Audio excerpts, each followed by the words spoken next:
Hello friends and students.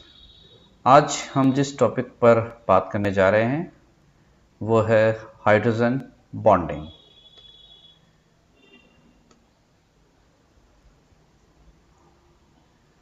Dear friends, जैसा कि आप सभी जानते हैं कि जब भी कभी हाइड्रोजन परमाणु किन्हीं दो विद्युत ऋणी तत्वों के मध्य आ जाता है और एक तत्व के साथ तो वो सहसंयोजक बंध के रूप में बंधा हुआ हो, तो दूसरे तत्व के साथ वो एक प्रकार के दुर्बल इलेक्ट्रोस्टैटिक अट्रैक्टिव फोर्स के माध्यम से बंधा रहता है। तो उस वीक इलेक्ट्रोस्टैटिक अट्रैक्शन फोर्स को हम क्या कहते हैं? हाइड्रोजन बॉन्ड के नाम से जानते हैं। यानी कि when hydrogen comes between two electronegative atom in such A way that it is bonded covalently by one electronegative atom, यानी कि एक परमाणु के साथ तो क्या बंधा हुआ हो? सहसंयोजक रूप से बंधा हो, जबकि दूसरे के साथ में किससे बंधा हुआ हो? पार्शियली, आंशिक रूप से, जो कि एक प्रकार का दुर्बल क्या है? विद्युतीय आकर्षण है। इस प्रकार के वीक बंधन को हम क्या कहते हैं? हाइड्रोजन बॉन्ड के नाम से जानते हैं। ये यहाँ पर हमने कुछ एग्जांपल्स यहाँ पर दिखा रखे हैं कि जैसे हम देख सकते हैं कि HF के अंदर हाइड्रोजन बॉन्डिंग के माध्यम से एक HF परमाणु दूसरे के साथ, दूसरा तीसरे के साथ, तो एक प्रकार के HF मॉलिक्यूल्स का एसोसिएशन हो गया। इसी प्रकार से यहाँ पर हम देख सकते हैं एक H2O मॉलिक्यूल आपस में, ये जैसे ऑक्सीजन है टेट्राहेड्रली, तो एसोसिएशन कंप्लीटली। इसी प्रकार से H2O का NH3 के साथ में, इसी प्रकार से यह हाइड्रोजन को एज वाटर मॉलिक्यूल को हम दूसरे प्रकार से भी रिप्रेजेंट कर सकते हैं। हाइड्रोजन बॉन्ड जैसा कि हम ऊपर देख चुके हैं कि एक प्रकार की वीक बॉन्डिंग है, तो जो इसकी जो ऊर्जा है वो रफली 3 to 10 किलो जूल पर मोल होती है, जो कि हमारे एक सामान्य सहसंयोजी बंध की ऊर्जा 50 से लगभग 100 किलो जूल पर मोल के आसपास होती है, उससे काफ़ी कम होती है। ये molecular association in HF and also in water. ये कुछ और उदाहरण हमने दे रखे हैं कि जहां पर कि एल्कोहल के अंदर ROH में भी हम मॉलिक्यूलर एसोसिएशन देख सकते हैं। इसी प्रकार से हम देख सकते हैं कि यहाँ पर जो हमारे कार्बोक्सिलिक एसिड होते हैं वो एज ए डाइमर के रूप में अवेलेबल होते हैं, जैसे ये association of two molecules in carboxylic acid. इसी प्रकार से हम यहाँ पर यह हाइड्रोजन बॉन्ड है जिसको कि हमने यहाँ पर dash dash dash dotted line से यहाँ पर व्यक्त किया गया है। इसी प्रकार से आइस के स्ट्रक्चर में जो H2O मॉलिक्यूल है वो किस प्रकार से टेट्राहेड्रली एक दूसरे से अरेंज रहते हैं, और जो आइस की जो डेंसिटी है वो पानी की डेंसिटी से कम हो जाती है, क्योंकि इतना स्ट्रॉन्ग इनके बीच में हाइड्रोजन बॉन्डिंग है कि एक प्रकार से tetrahedrally open cage like structure के रूप में व्यवस्थित रहते हैं। हाइड्रोजन बॉन्डिंग इन आइस, ये इस प्रकार से आइस के हाइड्रोजन बॉन्डिंग को हम और यहाँ पर अच्छे से समझ सकते हैं। Hydrogen bonding in ice. Properties of hydrogen bonding. तो हाइड्रोजन बॉन्डिंग के क्या मुख्य लक्षण हैं वो हम एक एक करके यहाँ देखते हैं। Hydrogen bond is a bond of hydrogen between two electronegative atoms only, यानी कि किन्हीं दो विद्युत ऋणीय परमाणुओं के मध्य यदि हाइड्रोजन उपस्थित है तभी यह बंध संभव है। It never involves more than 2 atoms, यानी कि दो अधिक परमाणु से अधिक नहीं होता है। Bond energy of hydrogen bond in the range of 3 to 10 kilo calorie पर मोल, हम जानते हैं, इसीलिए ये वीक बंध है compare to the normal covalent bond. हाँ, इस but stronger than the van der Waals force, जो कि 1 किलो कैलोरी पर मोल के आसपास ऊर्जा होती है। In the formation of hydrogen bond electron pair is not shared, यानी कि हाइड्रोजन बंध में कभी भी इलेक्ट्रॉन पेयर की शेयरिंग नहीं होती। इसी रेस्पेक्ट में ये सहसंयोजक बंध से अलग है।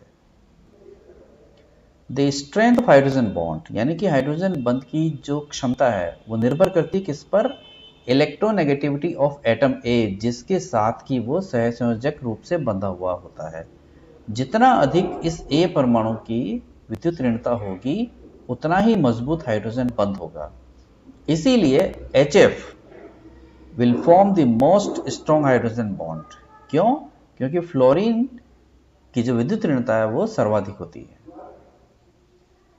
Typical hydrogen bond is linear, सामान्य रूप से हाइड्रोजन बंध क्या है? रेखीय होता है, परंतु कभी कभी हाइड्रोजन बॉन्ड में बॉन्ड एंगल भी पाया जा सकता है, जो कि सॉलिड के केसेस में हो सकता है, या कभी कभी इंट्रामोलिकुलर हाइड्रोजन बॉन्ड के केसेस में भी हम देख सकते हैं। जो बॉन्ड लेंथ है AH, यानी कि जिसके साथ कि वो बंधा हुआ है कोवेलेंटली, और BH जिसके साथ कि वो पार्शियली बॉन्डेड है, जनरली डिफरेंट होती है, लेकिन HF2- के केस में नहीं होता, क्योंकि ये सिमेट्रिकल मॉलिक्यूल है या सिमेट्रिकल आयन के रूप में है। हाइड्रोजन बॉन्ड दो प्रकार से संभव है। पहला इंटरमॉलिक्यूलर, यानी कि जब कभी हाइड्रोजन बॉन्ड दो अणुओं के मध्य हो, दोनों अणु समान हो सकते हैं या अलग अलग हो सकते हैं। When hydrogen bond is formed between two molecule, either same or different, या तो समान या अलग। There is association of molecule when hydrogen bond is formed between same molecule। जब भी कभी हाइड्रोजन परमाणु एक समान अणुओं के मध्य यदि है, तो वहां पर परमाणुओं का या अणुओं का क्या होता है, संगुणन हो जाता है। जैसे कि H2O, HF, NH3, glycerol, phenol, amino acid, alcohol, ये बहुत सारे एग्जांपल्स हैं। H2O, दूसरा, तीसरा, चौथा, ऐसे बहुत सारे मॉलिक्यूल्स आपस में एसोसिएटेड हो जाते हैं इस हाइड्रोजन बॉन्डिंग के माध्यम से। ये एल्कोहल्स हो गए, तो ये इंटरमॉलिक्यूलर हाइड्रोजन बॉन्डिंग है। इसी प्रकार से जब दो अलग अलग अणु यदि हैं, तो ये सेम मॉलिक्यूल है, तो ये हमारा डिफरेंट मॉलिक्यूल है। ये कुछ एग्जांपल और है। पैरानाइट्रोफिनोल, तो ये पैरा पोजीशन पर नाइट्रो और ये फिनोल यदि है, तो ये फिनोल और ये नाइट्रो है, तो इस OH की इस नाइट्रो के ऑक्सीजन के साथ में क्या हो गई, इंटर मॉलिक्यूलर हाइड्रोजन बॉन्डिंग, यानी कि एक पैरानाइट्रोफिनोल का अणु दूसरे पैरानाइट्रोफिनोल के अणु के साथ में हाइड्रोजन बंध के साथ जुड़ा हुआ रहता है। इसी प्रकार से यहाँ पर हम देख सकते हैं कि यदि ये फिनोल है, एक फिनोल, दूसरा फिनोल, तीसरा फिनोल, तो ये भी आपस में हाइड्रोजन बॉन्डेड हो सकते हैं, intermolecular hydrogen bonding in phenol. इसी प्रकार से यदि पैरा हाइड्रोक्सीफिनोल हो, यानी कि फिनोल की पैरा पोजीशन पर OH हो, इस प्रकार से या इस प्रकार से, तो ये भी हाइड्रोजन बॉन्डेड हो सकते हैं, intermolecular hydrogen bonding. Intramolecular hydrogen bonding क्या है? Intramolecular means with in the molecule itself, यानी कि जो एक अणु है उसी अणु में ही कोई दो ऐसे समूह उपस्थित हैं जिनमें की विद्युत ऋणात्मक तत्व उपस्थित है, और उनके मध्य यदि हाइड्रोजन परमाणु हो तो वो एक के साथ संयोजक बंध द्वारा और एक के साथ हाइड्रोजन बंध के माध्यम से बंधा हुआ रहेगा, तो उसे हम कहते हैं इंट्रामॉलिक्यूलर हाइड्रोजन बॉन्डिंग, यानी कि अंतः अणुक। When a hydrogen bond is formed within the molecule itself, यानी कि उसी अणु के अंदर, in such type of hydrogen bonding, two groups of the same molecule, यानी कि उसी अणु के दो जो समूह हैं वो link through hydrogen bond, forming a stable 5 और 6 मेंबर स्ट्रक्चर। निश्चित रूप से जब एक ही अणु में दो इस प्रकार के समूह उपस्थित होंगे और आपस में हाइड्रोजन बंध के साथ जुड़े हुए होंगे, तो एक प्रकार से 5 या 6 सदस्यीय वलय का निर्माण करेंगे, जैसे कि सैलिसिलिल्डिहाइड, ऑर्थोक्लोरोफिनॉल, एसिटाइल एसीटोन, इथाइल एसीटोएसीटेट, ये सारे एग्जांपल्स यहाँ हमने बताए हुए हैं। ये ऑर्थोक्लोरोफिनॉल, सैलिसिलिल्डिहाइड, जहां पर कि ऑर्थो पोजीशन पर OH और CH है, तो ये हाइड्रोजन बॉन्ड, ये हाइड्रोजन बॉन्ड। इसी प्रकार से एसिटाइल एसीटोन, यानी कि CH3CO, CH2, CH3CO, CH3, ये इसका इनॉल फॉर्म है, जहां पर कि ये OH इस ऑक्सीजन के साथ हाइड्रोजन बॉन्डेड है। इसी प्रकार से इथाइल एसीटोएसीटेट, यहां पर भी है इंट्रामोलिकुलर हाइड्रोजन बॉन्डिंग अवेलेबल है। The intramolecular hydrogen bonding was first called as chelation. Greek word chela means claw. तो हम जानते हैं कि केकड़े की जो पंजे होते हैं उस प्रकार से बंध जाता है, उसी प्रकार से इसका नाम दिया गया है। तो ऐसे ही कुछ एग्जांपल है यहाँ पर, ये एमिनो एल्कोहल, ये एमीन्स है हमारा, और ये एमीन्स, ये एमीन्स और ये हमारा एल्कोहल इसमें। तो एमिनो एल्कोहल जिसमें H जो है वो इस नाइट्रोजन और ऑक्सीजन के मध्य में है, तो ऑक्सीजन के साथ तो कोवेलेंटली है, तो इस नाइट्रोजन के साथ में क्या है, ये पार्शियली बॉन्डेड है, जो कि हाइड्रोजन बॉन्ड है। इसी प्रकार से ऑर्थो में नाइट्रो और बेंजिल्डिहाइड, तो ये H और O हाइड्रोजन बॉन्डेड। इसी प्रकार से ऑर्थो नाइट्रो बेंजोइक एसिड, ये नाइट्रो ग्रुप है और ये ओइक ग्रुप है, तो OH यहाँ पर हाइड्रोजन बॉन्डेड है। तो ये इंट्रामोलिकुलर हाइड्रोजन बॉन्डिंग के एग्जांपल्स हैं। क्या प्रभाव पड़ता है किन पर? हाइड्रोजन बॉन्डिंग का जो यौगिक होते हैं उनकी भौतिक गुणों पर। हम जानते हैं कि जब भी हाइड्रोजन बंध यदि पाया जाता है तो निश्चित रूप से अनयूजुअल फिजिकल प्रॉपर्टीज जो है H2O HFNH3 की वो आ जाती हैं और उनको हम इसके माध्यम से समझा सकते हैं। कैसे? जैसे कि फिजिकल स्टेट्स के हम बारे में बात करें, भौतिक अवस्था के बारे में बात करें, तो हम समझ सकते हैं कि H2O तो द्रव होता है जबकि H2S जो है हमारी वो गैस है। तो क्यों? क्योंकि ऑक्सीजन की विद्युत ऋणता सल्फर की विद्युत ऋणता से क्या है, अधिक होती है। इसी कारण से H2O तो क्या करता है, दूसरे H2O के मॉलिक्यूल के हाइड्रोजन के साथ में हाइड्रोजन बंध बना सकता है, जबकि सल्फर की विद्युत ऋणता कम है तो ये दूसरे H2S के अणु के हाइड्रोजन के साथ में हाइड्रोजन बंध नहीं बनाता। इसी कारण से H2O तो द्रव है और जबकि हमारा जो H2S है वो गैस के रूप में ही रहता है। इसी प्रकार से हम HF और HCl के बारे में बात कर सकते हैं कि हम जानते हैं कि HF के अंदर एसोसिएशन ऑफ मॉलिक्यूल्स है due to hydrogen bonding and it is a liquid at ordinary temperature.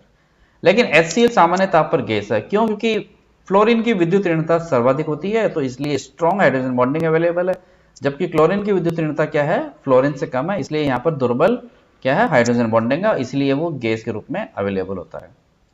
HF का केस हम एग्जाम्पल देख चुके हैं। ये HCl के लिए लिखा हुआ है यहाँ पर कि HCl जो है नॉर्मल ऑर्डिनरी टेम्परेचर पर गैस है। इसी प्रकार से हम मेल्टिंग पॉइंट और बॉइलिंग पॉइंट की विवेचना कर सकते हैं। Melting point and boiling point of hydrides of oxygen, fluorine and nitrogen. तो हम यहाँ पर ये पहले डायग्राम आपको ग्राफ दिखा देते हैं यहाँ पर, इसके बाद इसकी विवेचना हम देखते हैं। हम देखते हैं यहाँ पर ये मेल्टिंग पॉइंट्स का हुआ, ये चौथा ग्रुप है, ये हमारा पांचवा ग्रुप है और ये हमारा छठा ग्रुप है, ये थर्ड, फोर्थ, फिफ्थ और ये ग्रुप।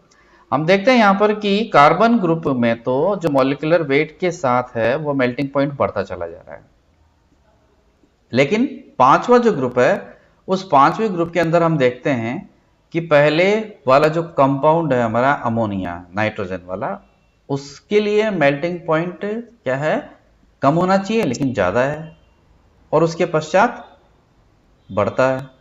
इसी प्रकार से जो सिक्स्थ ग्रुप है ऑक्सीजन वाला, वहां पर इसका सर्वाधिक है और फिर बाद में बढ़ता है। इसी प्रकार से HF का ये बढ़ता है। तो हम देखते हैं यहाँ पर कि the melting point, boiling point of CH4, SiH4, GH4 and SnH4 increases with the increase in their molecular weight. यानी कि जैसे जैसे अणुभार बढ़ता है वैसे वैसे ये बढ़ना चाहिए और ये चौथे ग्रुप के लिए तो अपेक्षित है। लेकिन पांचवें, छठे, सातवें ग्रुप का जो पहला कंपाउंड है उनके लिए यह क्या है, अपेक्षा से यानी कि एक्सेप्शनली क्या है, हाई है। उसके बाद में ये कम होता है फिर बढ़ जाता है। तो उसका सीधा सीधा कारण है, हम जानते हैं कि ऑक्सीजन, नाइट्रोजन और फ्लोरीन की विद्युत ऋणता होती है और उस वजह से ये हाइड्रोजन के साथ लगे हुए हैं तो ये हाइड्रोजन बॉन्ड बनाते हैं। इसी प्रकार से हम यहाँ पर किस बारे में बात कर सकते हैं, यहाँ पर इनके बॉइलिंग पॉइंट के बारे में भी यहाँ पर बात कर सकते हैं। ये बॉइलिंग पॉइंट का रूप दिया गया है यहाँ पर। ये हम देख सकते हैं कि अमोनिया का कम होना चाहिए था लेकिन ज्यादा है, H2O का कम होना चाहिए पर ज्यादा है, HF का कम होना चाहिए पर ज्यादा है। ये इस प्रकार से। हाँ, यहाँ पर एक महत्वपूर्ण इंपॉर्टेंट चीज ये है कि चौथे, पांचवें, छठे, सातवें में हम देखते हैं कि H2O का जो मेल्टिंग पॉइंट, बॉइलिंग पॉइंट है वो अपेक्षाकृत फ्लोरीन वाले यौगिक HF से ज्यादा है। तो उसका कारण यह है कि जो डिग्री ऑफ एसोसिएशन है वो डिग्री ऑफ एसोसिएशन H2O के केस में HF के कंपैरिजन में बहुत अधिक होती है। इस कारण से हालांकि विद्युत ऋणता इसकी सर्वाधिक है लेकिन इसके पश्चात भी इसका मेल्टिंग पॉइंट, बॉइलिंग पॉइंट ज्यादा है। उसका होने का कारण कि जो डिग्री ऑफ एसोसिएशन है यानी कि जो एसोसिएशन की मात्रा है वो H2O के केस में बहुत अधिक होती है HF की तुलना में। इस कारण से H2O का जो बॉइलिंग पॉइंट है वो HF की तुलना में ज्यादा होता है। इसी प्रकार से हम मेल्टिंग पॉइंट ऑर्थोनाइट्रोफिनॉल और पैरानाइट्रोफिनॉल के बारे में बात कर सकते हैं। हम जानते हैं कि ऑर्थोनाइट्रोफिनॉल के केस में तो इंट्रामोलिकुलर यानी कि अंतर अणु, और जबकि पैरानाइट्रोफिनॉल के अंदर इंटरमोलिकुलर। तो निश्चित रूप से जब एक ही अणु के अंदर हाइड्रोजन बॉन्ड अवेलेबल है तो वो अणु दूसरे अणु के साथ में बंधन नहीं कर रहा है तो वो आइसोलेटेड रूप में रहेगा, तो वो आसानी के साथ में क्या होगा, मेल्ट हो जाएगा या बॉइल हो जाएगा। तो उसका मेल्टिंग पॉइंट, बॉइलिंग पॉइंट क्या होगा, कम होगा। जबकि पैरा के केस में हम जानते हैं कि एक अणु का दूसरे अणु के साथ में हाइड्रोजन बॉन्डिंग के साथ एसोसिएशन है, तो यहां पर हमें पहले उसे ब्रेक करना पड़ेगा फिर बाद में उसका बॉइलिंग पॉइंट या मेल्टिंग पॉइंट आएगा, तो यहां पर ये ज्यादा होगा। तो ये कुछ एग्जांपल हमने यहाँ पे दिए हुए हैं कि हम देख सकते हैं कि ऑर्थो के केस में जैसे नाइट्रोफिनॉल है, नाइट्रोबेंजीन, नाइट्रोबेंजल्डिहाइड, सबके ऑर्थो के केस में कम है मेल्टिंग पॉइंट, लेकिन सबके पैरा आइसोमर में ज्यादा है। क्योंकि ऑर्थो आइसोमर में तो इंट्रामोलिकुलर पॉसिबल है हाइड्रोजन बॉन्डिंग और पैरा आइसोमर के अंदर इंटरमोलिकुलर हाइड्रोजन बॉन्डिंग संभव है। इसी प्रकार से मॉलिक्यूलर वेट या वेपर डेंसिटी की हम बात कर सकते हैं कि जैसे हम जानते हैं कि जो एसिटिक एसिड का जो अणुभार है वो यदि वाष्प घनत्व विधि के द्वारा ज्ञात किया जाए तो वो 60 के स्थान पर 120 प्राप्त होता है। तो उसका सीधा सीधा कारण क्या है कि एसिटिक एसिड का अणु द्विलक के तौर पर एज ए डाइमर के तौर पर एग्जिस्ट करता है। क्यों? इस कारण से ये हम देख सकते हैं, ये हाइड्रोजन बॉन्डिंग, ये हाइड्रोजन बॉन्डिंग, पहला हाइड्रोजन बॉन्ड दूसरा हाइड्रोजन बॉन्ड, तो ये एज ए डाइमर के रूप में है। तो इसीलिए वाष्प घनत्व विधि के द्वारा जब इसका भार ज्ञात किया जाता है तो 60 के स्थान पर 120 प्राप्त होता है। 60 क्या है? केवल इसके लिए है, लेकिन चूंकि दूसरा भी लग गया तो 120 हो गया। ये association of two molecule in acetic acid. इसी प्रकार से हम सॉल्युबिलिटी की बात कर सकते हैं। हम जानते हैं कि ऐसे अणु जो कि वाटर के साथ आसानी के साथ हाइड्रोजन बॉन्डिंग कर लें तो वो निश्चित रूप से क्या होंगे? वाटर के अंदर हाईली सॉल्युबल होंगे। तो हम जानते हैं कि ऐसे जितने भी यौगिक जिनमें की कोई न कोई इलेक्ट्रोनेगेटिव एटम यदि उपस्थित है तो वो हाइड्रोजन के साथ में क्या करेगा? उस बॉन्ड में बॉन्ड पोलैरिटी यानी कि बंध ध्रुवता उत्पन्न कर देगा। तो वो एक प्रकार से पोलर कंपाउंड हो गया। तो वो जब पोलर कंपाउंड होगा तो वो जो हमारा H2O जो कि पोलर सॉल्वेंट है, क्योंकि वो खुद भी ध्रुवीय है, तो वो आसानी के साथ में क्या होगा? उसमें सॉल्युबल हो जाएगा। यही कारण है कि जो लोअर मॉलिक्यूलर वेट वाले जो एल्कोहल्स होते हैं वो आसानी के साथ में पानी के अंदर क्या होते हैं? घुलनशील होते हैं। The water stability solubility of the lower molecular weight alcohol इसी वजह से होती है। ये हम जानते हैं कि H2O ROH H2O तो आसानी के साथ में क्या हाइड्रोजन बॉन्ड बना सकते हैं। एसिड स्ट्रेंथ को हम हाइड्रोजन बॉन्डिंग के माध्यम से कैसे समझें, ये हम देख सकते हैं। 2-3 एग्जांपल यहाँ पे दिए हुए हैं। जैसे ऑर्थो हाइड्रोक्सी बेंजोइक एसिड, जैसे कि हम सैलिसिलिक एसिड कहते हैं, इसकी जो अम्लता है वो बेंजोइक एसिड की तुलना में ज्यादा होती है। उसका कारण कि ऑर्थो हाइड्रोक्सी बेंजोइक एसिड में इसका मतलब कि बेंजीन की ऑर्थो पोजीशन पर हाइड्रोक्सी ग्रुप और क्या है? COOH ग्रुप हो तो उसे हम सैलिसिलिक एसिड कहते हैं। ये इसके स्ट्रक्चर से ही आपको समझ में आ जाएगा। ये है सैलिसिलिक एसिड। जब यहां से H as a H+ remove हो गया तो ये बना क्या? एनायन।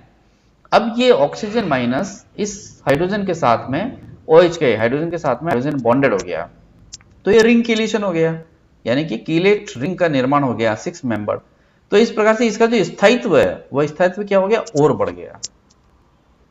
तो due to hydrogen bond there is chelation and salicylate anion stabilised. जबकि बेंजोइक एसिड जिसमें कि COOH है वहां ऐसा संभव नहीं है। इसी कारण से ये नेक्स्ट यौगिक देखिए 2,6 डाइहाइड्रोक्सी बेंजोइक एसिड, यानी कि बेंजोइक एसिड जो है उसके दोनों तरफ की ऑर्थो पोजीशन पर यदि OH लगा दें तो जब हम नंबरिंग करेंगे तो वो 2,6 डाइहाइड्रो बेंजोइक एसिड होगा। उसकी अम्लता सैलिसिलिक से भी ज्यादा होगी। क्यों? क्योंकि यहां पर अब हमें 2 केलेट रिंग मिलेगी, ये 2 केलेट मिली। ये हमारा बेंजोइक ग्रुप है और ये OH पहला, ये दूसरा पहला। तो नंबर 1 यदि इसे मिलेगा तो इसे 2 मिलेगा, तो अल्टीमेटली इसे 6 मिलेगा। तो 2,6 डाइहाइड्रोक्सी बेंजोइक एसिड। तो यहां पर हम देखते हैं कि 2 किलेशन है, 2 किलेट रिंग है, तो इसकी स्टेबिलिटी क्या होगी?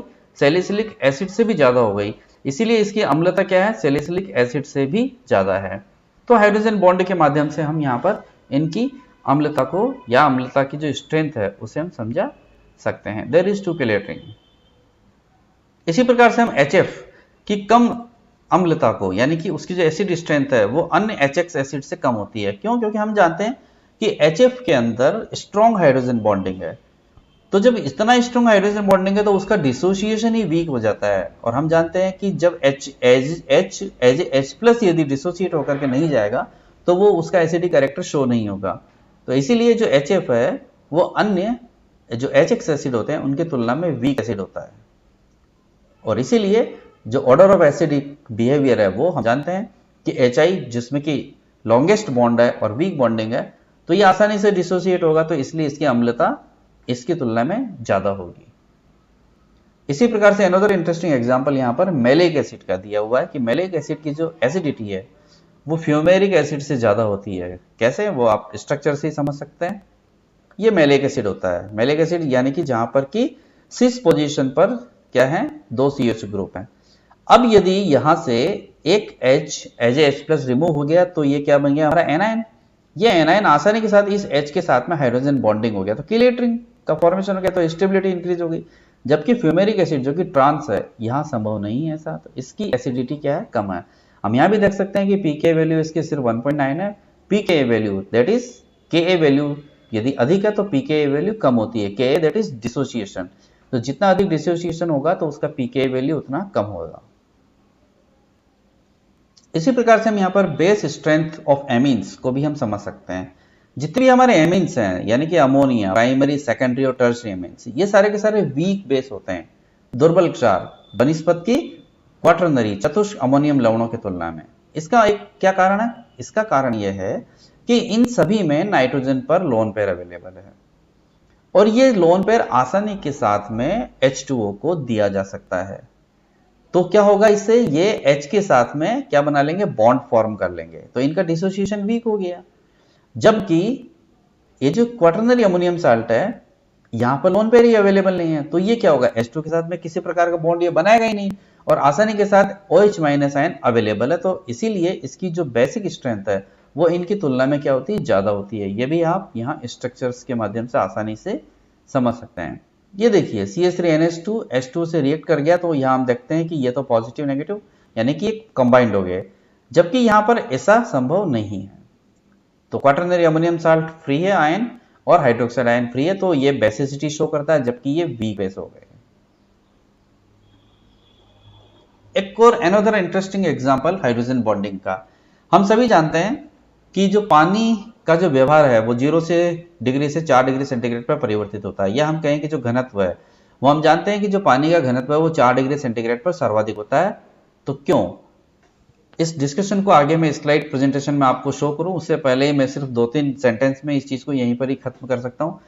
क्या है? हम जानते हैं कि 0 डिग्री सेंटीग्रेड यानी कि आइस, और आइस के अंदर प्योर हाइड्रोजन बॉन्डिंग है और प्योर उसका टेट्राहेड्रल स्ट्रक्चर है। तो क्या होगा कि सॉलिडिफाइड फॉर्म के अंदर है तो वो ओपन केज लाइक स्ट्रक्चर होता है, तो उसकी डेंसिटी कम होगी। लेकिन जैसे ही हम उसे थोड़ा सा वार्म करेंगे, हल्का सा गर्म करेंगे, तो उसमें चूंकि हाइड्रोजन बॉन्ड की सामर्थ्य कम होती है, तो वो जैसे ही 1 डिग्री 2 डिग्री टेम्परेचर पर आता है तो वो जो उसके हाइड्रोजन बॉन्ड्स हैं वो ब्रेक होने लगते हैं। तो वो ब्रेक होंगे तो जो ओपन स्पेस अवेलेबल था, जो कि किसमें अवेलेबल था? आइस के केस में, उस ओपन स्पेस के अंदर जो H2O मॉलिक्यूल ब्रेक होकर के हाइड्रोजन बॉन्ड की वजह से जो बंधे हुए थे वो आने लग गए। तो क्या हो गया यहाँ पर? उसी वॉल्यूम के अंदर H2O मॉलिक्यूल और ज्यादा आ गए, तो डेंसिटी इंक्रीज होती चली गई। कब तक? 4 डिग्री सेंटीग्रेड तक। लेकिन जैसे ही 4 डिग्री सेंटीग्रेड तक आता है उसके पश्चात और हम यदि ताप बढ़ाएं तो अब यहाँ पर thermal motion, thermal movement, thermal energy काम करना शुरू कर देती है। तो अब जिससे कि जो H2O मॉलिक्यूल है वो दूसरे H2O मॉलिक्यूल के साथ में क्या होगा? दूर जाने लगता है। इस वजह से 4 डिग्री सेंटीग्रेड के पश्चात उसके घनत्व वापस से क्या होता है? कम होना शुरू हो जाता है। यही सारा डिस्कशन यहाँ पर हमने दिया हुआ है। Water behave between 0 to 4 degree centigrade is influenced by 2 की फोर्सेस। 2 मुख्य कारक हैं, thermal kinetic energy expansion and hydrogen bonding. इसे भी हमने एक ब्यूटीफुली नेक्स्ट एक डायग्राम से यहां पर इसको व्यक्त कर रखा है। ये देखिए ice open cage like structure है, जरा सा ही हम इसे गर्म करते हैं, यानी कि जैसे ही 4 डिग्री सेंटीग्रेड तक आता है, ये कोल्ड यानी कि यहां कहिए कोल्ड कहिए बल्कि इसे, तो डेंस ज्यादा है। क्लियर? तो डेंसिटी सर्वाधिक हो गई ना इसकी, नीचे की तरफ बैठा हुआ है, इसका मतलब डेंसिटी ज्यादा है। लेकिन जैसे ही हम इसे और गर्म करते हैं तो मॉलिक्यूल एक दूसरे से दूर जाने लगते हैं, गर्म हो गया, तो डेंसिटी यहां पर कम हो गई। So thanks for today's lecture. इसके बाद हम नेक्स्ट बात करेंगे वैन डर वाल्स फोर्स के बारे में। डियर स्टूडेंट्स, आपको ये लेक्चर भी निश्चित रूप से अच्छा लगा होगा। कमेंट सेक्शन के अंदर आप इस लेक्चर से संबंधित या किसी भी क्वेरीज पर कमेंट कर सकते हैं, और इंफॉर्मेशन टैब यानी कि आई बटन में दिए हुए लिंक वीडियो को भी आप जरूर देखिए। इस लिंक वीडियो में हमने शेयर किया हुआ है, इससे पहला वाला जो लेक्चर है उसको शेयर किया हुआ है। चैनल को सब्सक्राइब कीजिए और शेयर कीजिए, लाइक कीजिए। Thank you.